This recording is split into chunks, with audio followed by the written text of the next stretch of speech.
नमस्कार विद्यार्थी मित्रांनो, MPSC कॉर्नर या आपल्या यूट्यूब चॅनलवर सर्व मित्रांचे स्वागत. मित्रांनो, आजच्या लेक्चरमध्ये 9000 वन लाईनर प्रश्नांपैकी भाग 3 बघणार आहोत, जो की प्रश्न क्रमांक 51 ते 80 असे 30 वन लाईनर अतिशय महत्त्वाचे प्रश्न आपण बघणार आहोत. सर्व प्रश्न व्यवस्थित बघून लेक्चर सेव्ह करून ठेवा आणि चॅनलला सबस्क्राईब केले नसेल तर सबस्क्राईब करा. चला तर मग आजच्या लेक्चरला आपण सुरुवात करू. 1956च्या भाषावार प्रांत पुनर्रचना कायद्यानुसार भारतात सर्वप्रथम अनुक्रमे किती भाषिक राज्य व केंद्रशासित प्रदेशांची निर्मिती करण्यात आली? तर मित्रांनो, या प्रश्नाचं उत्तर काय आहे? 14 राज्य आणि 6 केंद्रशासित प्रदेशांची निर्मिती करण्यात आली. आपला 52 नंबरचा प्रश्न आहे, झोंबी या पुस्तकाचे लेखक कोण आहेत? तर मित्रांनो, आनंद यादव झोंबी या पुस्तकाचे लेखक आहेत. पाणी पंचायत ही संकल्पना कोणी विकसित केली? तर मित्रांनो, पाणी पंचायत ही संकल्पना विलासराव साळुंखे यांनी विकसित केली. 54 नंबरचा प्रश्न आहे, प्रकाशे हे तीर्थक्षेत्र महाराष्ट्रातील कोणत्या जिल्ह्यात आहे? तर मित्रांनो, प्रकाशे हे तीर्थक्षेत्र शहादा तालुक्यात तापी नदीवर नंदुरबार जिल्ह्यात आहे. 55 नंबरचा प्रश्न आहे, भारतामध्ये राष्ट्रीय मानव हक्क आयोगाची स्थापना कोणत्या वर्षी झाली? तर मित्रांनो, भारतामध्ये राष्ट्रीय मानव हक्क आयोगाची स्थापना 12 ऑक्टोबर 1993 या वर्षी झाली. गोंदिया या जिल्ह्याची निर्मिती केव्हा केली गेली? तर मित्रांनो, 1 मे 1999 या दिवशी भंडारा जिल्ह्यातून गोंदिया या जिल्ह्याची निर्मिती केली गेली. 57 नंबरचा प्रश्न आहे, भारताने कोणत्या देशासोबत चहाबहार रेल्वे प्रकल्प राबवला आहे? तर मित्रांनो, इराण या देशाबरोबर चहाबहार हे रेल्वे प्रकल्प राबवला आहे. 58 नंबरचा प्रश्न आहे, समृद्धी महामार्ग महाराष्ट्रातील किती मुख्य जिल्ह्यातून जातो? तर मित्रांनो, 10 मुख्य जिल्ह्यातून जातो. 701 किलोमीटरचा हा राष्ट्रीय महामार्ग आहे. तर हा मुंबई आणि नागपूर या 2 मुख्य शहरांना जोडतो. महाराष्ट्राची किनारपट्टी म्हणून ओळखली जाते. महाराष्ट्राची किनारपट्टी काय म्हणून ओळखली जाते मित्रांनो? तर कोकण किनारा म्हणून ओळखली जाते. 60 नंबरचा प्रश्न आहे, कोणत्या शहरात मुंबई उच्च न्यायालयाची खंडपीठे आहेत?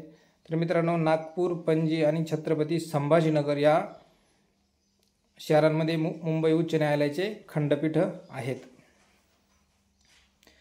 मित्रांनो, जागतिक चिमणी दिवस कोणता आहे? तर 20 मार्च हा जागतिक चिमणी दिवस म्हणून साजरा केला जातो. 62 नंबरचा प्रश्न आहे, भामरगड टेकड्या कुठे स्थित आहे? तर मित्रांनो, भामरगड टेकड्या ह्या गडचिरोली जिल्ह्यामध्ये स्थित आहे. संत गोरोबा कुंभार यांची समाधी कोणत्या जिल्ह्यात आहे? तर मित्रांनो, धाराशिव या जिल्ह्यामध्ये संत गोरोबा कुंभार यांची समाधी आहे. पहिली ICC वर्ल्ड T20 क्रिकेट स्पर्धा पुरुष कोणत्या देशाने जिंकली होती? तर मित्रांनो, भारत या देशाने जिंकली होती. 52 दरवाजाचे शहर म्हणून ओळखले जाणारे शहर कोणते? तर छत्रपती संभाजीनगर आहे.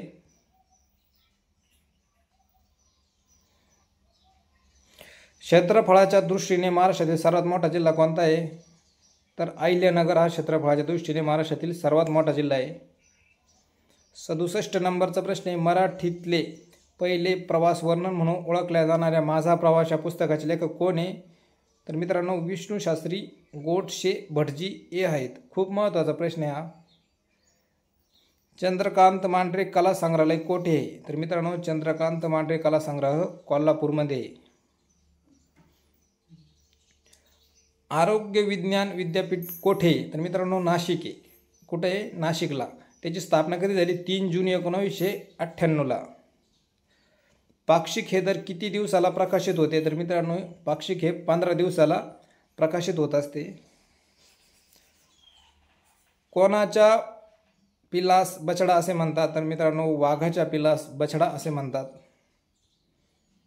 72 नंबरचा प्रश्न आहे, विशाळगड हा किल्ला कोणत्या जिल्ह्यात आहे? मित्रांनो, विशाळगड हा किल्ला कोल्हापूर या जिल्ह्यामध्ये. 73 नंबरचा प्रश्न आहे बघा, खूप महत्त्वाचा प्रश्न आहे, भरपूर ठिकाणी विचारला गेलेला प्रश्न आहे. पंचगंगा व कृष्णा नदी यांचा संगम कोठे होतो? तर मित्रांनो, नृसिंहवाडी येथे पंचगंगा व कृष्णा नदी यांचा संगम होतो. कोणता धबधबा कोल्हापूर जिल्ह्यात आहे? मित्रांनो, राऊतवाडी हा धबधबा कोल्हापूर जिल्ह्यात आहे आणि तो राधानगरी धरणाजवळ आहे. डार्क स्काय पार्क म्हणून कोणत्या व्याघ्र प्रकल्पाची घोषणा केली गेली आहे? मित्रांनो, पेंच व्याघ्र प्रकल्पाची घोषणा केली गेली आहे. हा पेंच व्याघ्र प्रकल्प नागपूर या जिल्ह्यामध्ये आहे आणि महाराष्ट्र आणि मध्य प्रदेशच्या सीमेजवळ आहे. तिरोडा येथील अदानी पॉवर प्लॅन्टची क्षमता किती आहे? मित्रांनो, 3300 मेगावॅट इतकी क्षमता तिरोडा येथील अदानी पॉवर प्लॅन्टची आहे. कोणत्या राज्यात वार्षिक उत्सव म्हणून अंबुबाची मेळा साजरा केला जातो? तर मित्रांनो, आसाम या राज्यात हा उत्सव साजरा केला जातो. 78 नंबरचा प्रश्न आहे, महाराष्ट्र शासनाची आदिवासी संशोधन आणि प्रशिक्षण संस्था कोठे स्थित आहे? तर मित्रांनो, ही संस्था पुणे जिल्ह्यामध्ये स्थित आहे. भारत व म्यानमार यांच्यातील सीमा किती लांबीची आहे? मित्रांनो, 1643 किलोमीटरची भारत व म्यानमार यांच्यातील सीमा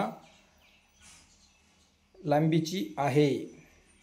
आपला शेवटचा प्रश्न आहे मित्रांनो, कुकची सामुद्रधुनी कोणत्या खंडात आहे? तर मित्रांनो, कुकची सामुद्रधुनी ही ऑस्ट्रेलिया खंडात आहे आणि न्यूझीलंड या देशात आहे. लक्षात ठेवा, खूप महत्त्वाचा प्रश्न आहे. कुकची सामुद्रधुनी कोणत्या खंडात आहे?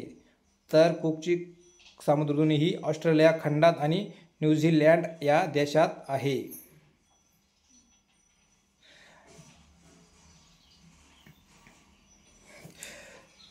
विद्यार्थी मित्रांनो, आजचे हे 30 अतिशय महत्त्वाचे प्रश्न तुम्हाला कसे वाटले मला कमेंट करून कळवा आणि लेक्चर आवडले असेल तर चॅनल सबस्क्राईब करून तुमच्या जवळच्या मित्रांना नक्की शेअर करा. धन्यवाद.